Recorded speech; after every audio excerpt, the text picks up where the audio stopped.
Bonjour à tous, coup de projecteur dans Église du Monde sur la République tchèque. En 1990, un an après la chute du mur de Berlin, 80 000 jeunes participaient à la rencontre européenne de Thésée à Prague et célébraient la liberté retrouvée. Fin décembre, 30 000 jeunes catholiques, protestants et orthodoxes se sont à nouveau réunis dans la capitale tchèque pour prier ensemble. Alors comment a été accueilli ce nouveau rassemblement dans une société majoritairement indifférente aux questions spirituelles après 40 ans de communisme? L'Église, durant ces années communistes, il faut savoir, était divisée entre une Église officielle et une Église clandestine qui a subi des persécutions. Nous en parlerons. Comment est-ce qu'elle a traversé cette période douloureuse? Et puis aussi, quels sont ses défis aujourd'hui? C'est ce que nous allons voir avec notre invitée, Katarina Svrokova, j'espère que je le prononce correctement. Bonjour. Bonjour. Voilà, vous êtes sociologue et journaliste tchèque. Vous vivez entre Paris et Prague et vous suivez notamment l'actualité religieuse. Alors vous étiez à Thésée. Je vous propose tout de suite d'en revoir quelques images d'une veillée de prière de cette rencontre donc, qui s'est tenue fin décembre. On regarde.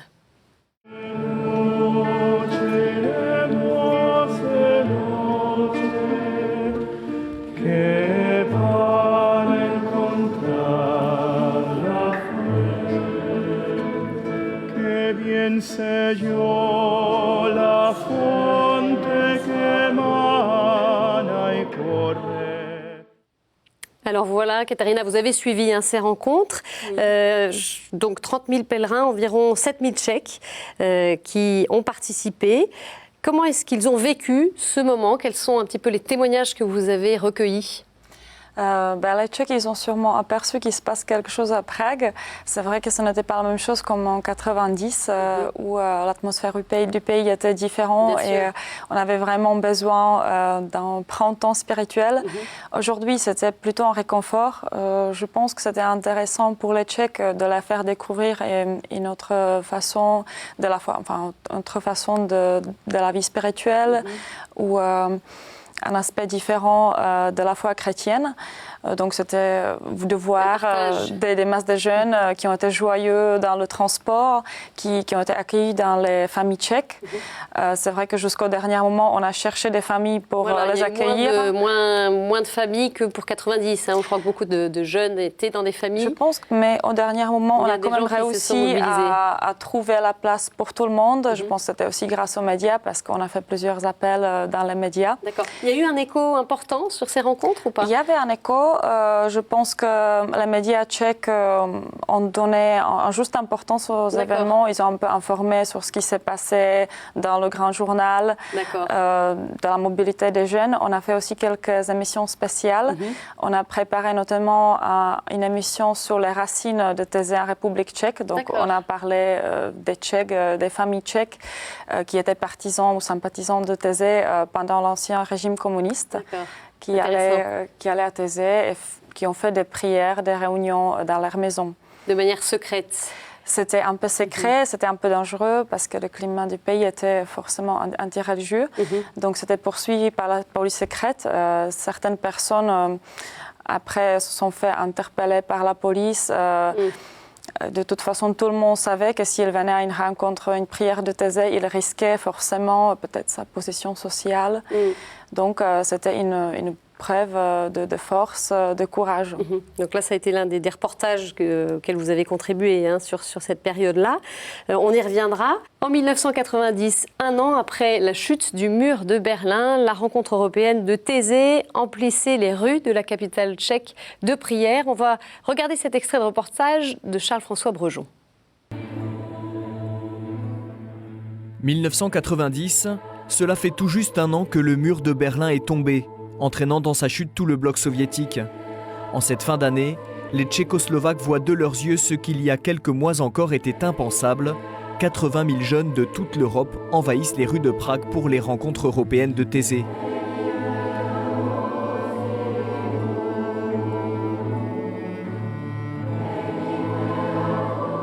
Martina est la fille de résistants catholiques tchèques au communisme. Elle était alors une jeune mère de famille impliquée dans l'organisation de l'événement. Elle se souvient. Prague, 25 années avant, toutes les maisons, les édifices, tout était un peu triste, sans couleur, marqué par cette peur qui était partout. Et quand sont venus les pèlerins, les participants de la rencontre, se rassembler, danser, chanter, c'était quelque chose de très nouveau. Même dans les transports, dans le métro, ils ont commencé tout d'un coup de chanter Ubi Caritas. Et les gens ont regardé qu'est-ce qui se passe, mais c'était un symbole de changement.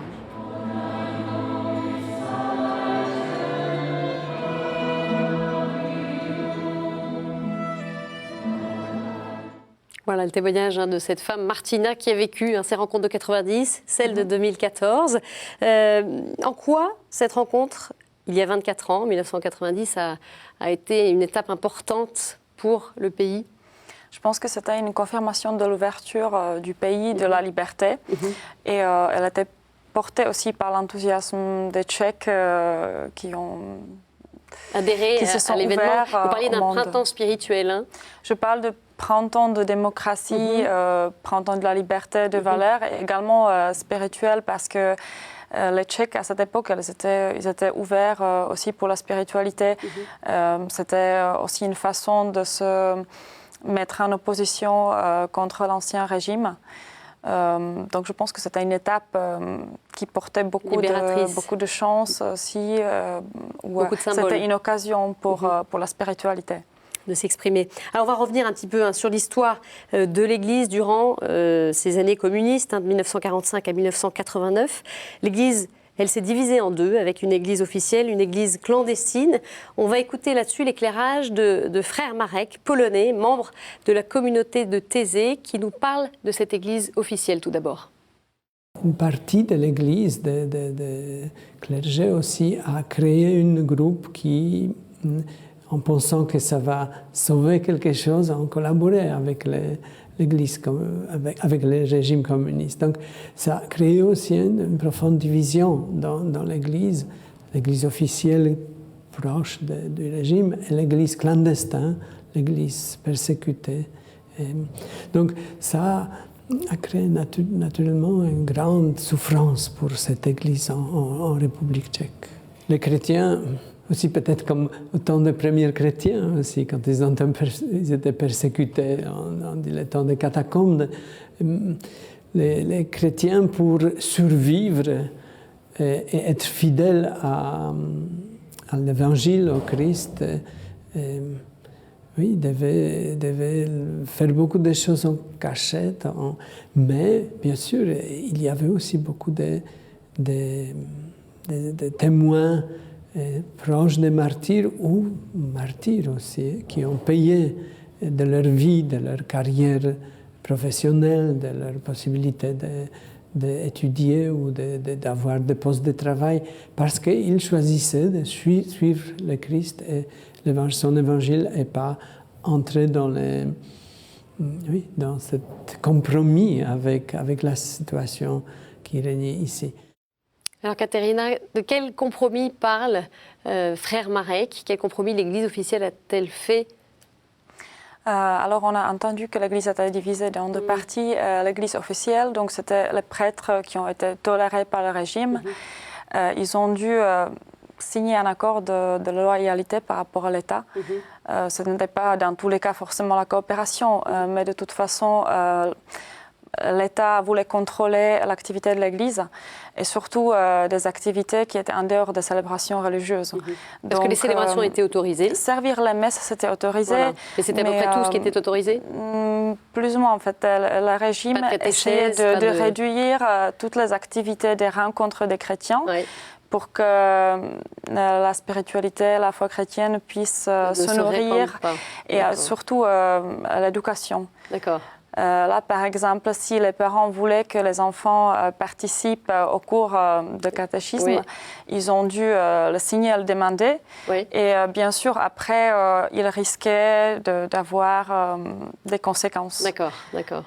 Oui, les communistes, ils voulaient essayer de faire mourir la religion petit à petit. C'était fermer des églises parce qu'ils étaient, disons, techniquement dans un mauvais état, ou réduire le nombre de catéchumènes. Voilà, l'Église était tolérée, mais pas du tout. Il n'avait pas du tout l'espace pour se développer. De marge de manœuvre. Et donc, contre cette Église officielle, il y avait l'Église secrète qui essayait de faire de nombreuses activités, de se rencontrer avec ses fidèles. Mais ça, c'était une activité fortement dangereuse et aussi poursuivie par la police. On va écouter justement l'éclairage de Frère Marek sur cette église clandestine. L'église clandestine a enduré tout ce qu'on peut imaginer comme persécution, les prisons, les menaces, la peur, continuelle nécessité de se défendre, de trouver les lieux où se rencontrer. Toujours une sorte de suspicion. Est-ce que quelqu'un qui vient à nos rencontres, à nos rassemblements, n'est pas envoyé pour espionner? C'était une terrible chose parce que ça détruisait la confiance aussi au sein de la communauté. On sent les souffrances que ça a dû engendrer au sein même de cette église. Est-ce qu'elle a fait un travail de réconciliation? Est-ce que ces blessures sont pansées aujourd'hui? Bien sûr, mais après, ce n'était pas peut-être évident de réconcilier cette partie de l'Église qui était officielle et donc qui ne s'opposait pas contre le régime, et les prêtres qui étaient des vrais dissidents qui ont lutté. Il y avait aussi certains cas qui étaient difficiles à résoudre, les prêtres mariés par exemple. Donc qu'est-ce qu'on fait avec ces prêtres? Il y en a qui ont quitté étaient dans l'Église officielle alors? Oui, qui ont quitté l'Église, qui ont déménagé vers l'Église gréco-catholique, par exemple. Et c'est vrai que pour l'Église, après la Révolution, c'était un moment peut-être où il pouvait de faire un appel aux fidèles. C'était un moment c'était une occasion. Est-ce que l'Église a vraiment profité de toutes ces chances? Je ne sais pas, parce qu'on reste un pays très athée. Malheureusement, il y a beaucoup de questions qui n'ont pas été encore complètement résolues. Par exemple, la question de restitution des biens de l'Église, qui est très visible aujourd'hui, qui prend beaucoup de place. Voilà. Justement, là-dessus, où est-ce qu'on en est? Il y a une loi qui a été votée, je crois, en 2012. Qu'en est-il de ces biens et de ces dossiers qui datent depuis de longues années? Donc, la loi a été votée. Donc, les biens de l'Église seront rendus à l'Église. Donc, une partie des biens, des champs, des forêts notamment. Et aussi, l'Église sera payée par l'État parce qu'il y a des biens qui sont aujourd'hui difficiles à calculer exactement ou à rendre parce qu'ils sont déjà dans la propriété des villes ou des personnes privées.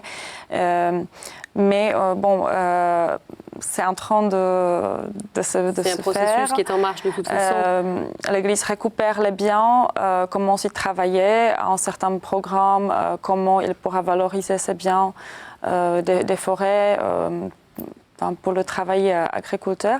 Et donc, le point, c'est surtout que dans 30 ans, l'Église devrait être complètement autonome. D'accord, donc plus dépendante de l'État. La séparation de l'Église et l'État devrait être faite. Et je pense qu'on va voir qu'est-ce que ça va produire dans l'atmosphère du pays à ce moment-là. Parce qu'au départ, ça a fait pas mal d'échos négatifs dans la population tchèque. Ça a venu un peu dans une mauvaise période. Le fait que l'Église revendique, c'est bien. Oui, ou que la loi est passée, parce que, bien sûr, comme partout, c'est le moment de la crise, donc il y a beaucoup d'économies sociales qui doivent être faites. Et à ce moment-là, il y a l'Église qui va recevoir un grand nombre de biens. Et qui sont les siens, en même temps. Qui sont les siens. Après, il y avait aussi des débats. Est-ce que vraiment tout ça appartenait à l'Église? Et finalement, tout a été éprouvé, mais l'atmosphère du pays, elle est anticléricale depuis longtemps.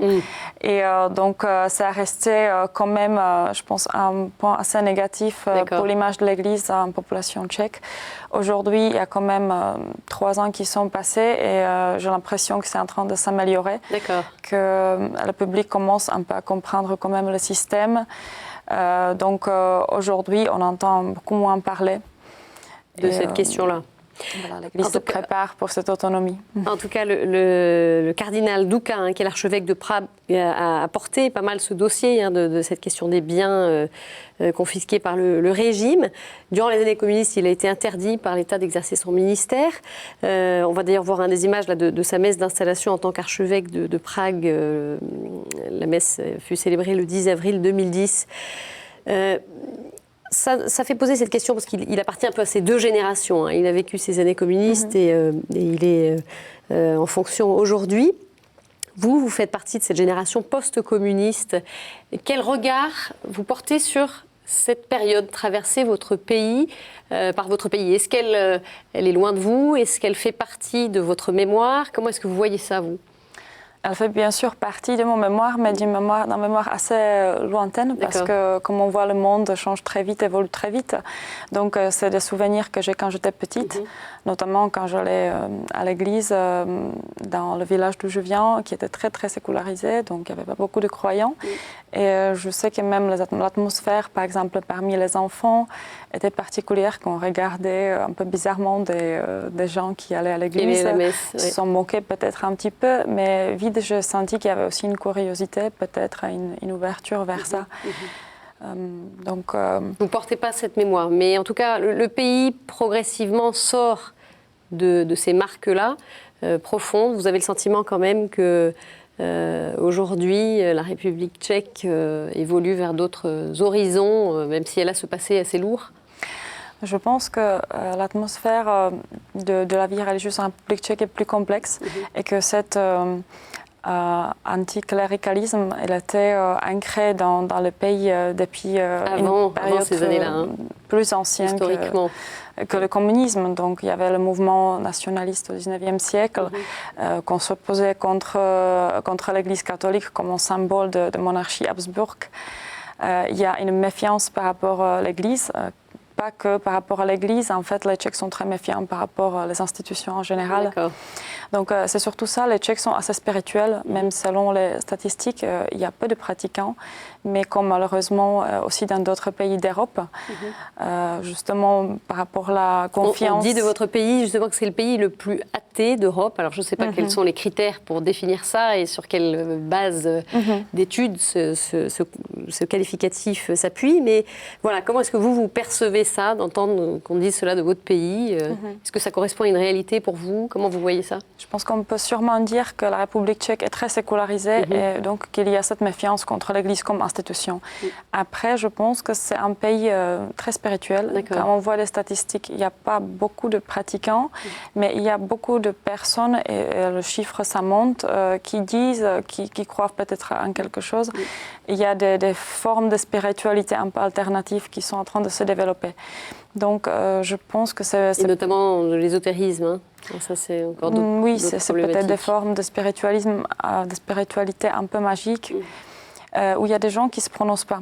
Il y avait plus que la moitié de la population tchèque, selon le dernier censement de la population, qui ne s'est pas prononcé, qui n'a pas répondu à cette question. Donc est-ce que c'est parce que les Tchèques pensent que ça appartient à leur vie privée, et ils n'ont pas envie de partager leurs croyances, ou est-ce que c'est simplement parce qu'ils n'ont pas envie de répondre à ces questions? En tout cas, ce que vous dites rejoint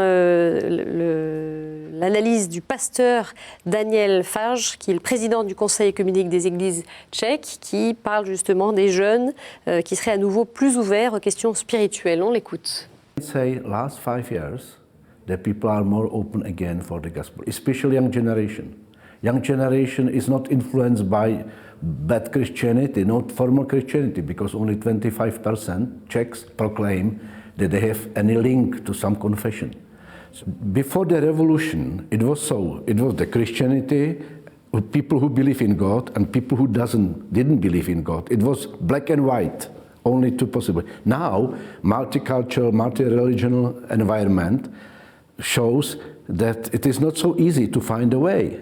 It is not black and white.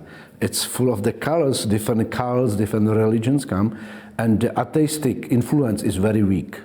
We can say that in Czech Republic, very few really atheists. A lot of people believe in something. They say, yes, there is something above us. They don't call it God or Jesus, something, you know. Ça rejoint en tout cas ce que vous dites, hein, Katharina. Il est d'accord avec vous. Je pense que c'est exactement ça. Alors, il y a des rassemblements de jeunes, hein, notamment une rencontre qui s'est tenue à Zdar, Oui. en août 2012. Environ 6000 jeunes catholiques se sont réunis. On va en voir justement quelques images et puis on va revenir là-dessus.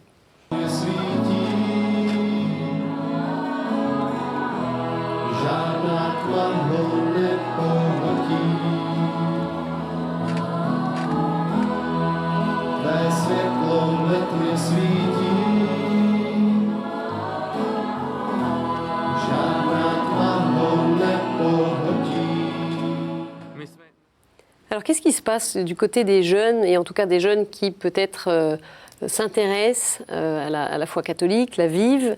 Est-ce qu'il y a des initiatives? On voyait ces images de rassemblement. Il y a des rencontres des jeunes, comme on a vu, qui se passent régulièrement, pas seulement à Žďár, mais dans plusieurs villes tchèques. Il y a aussi des communautés nouvelles qui ont certains échos, notamment des communautés charismatiques, qui a une certaine popularité. Après, il y a aussi un mouvement des jeunes étudiants où c'est la vie religieuse académique, on peut dire. Notamment Thomas Hali, qui est un prêtre en théologien très populaire, qui attire beaucoup d'étudiants. Donc je pense qu'il y a une ouverture des jeunes. Il y a aussi une ouverture dans les endroits ou dans les régions de la République tchèque qui sont plus sécularisés. C'est intéressant de voir, mais les endroits avec la spiritualité culturelle, traditionnelle, là, les croyants sont peut-être en train de descendre.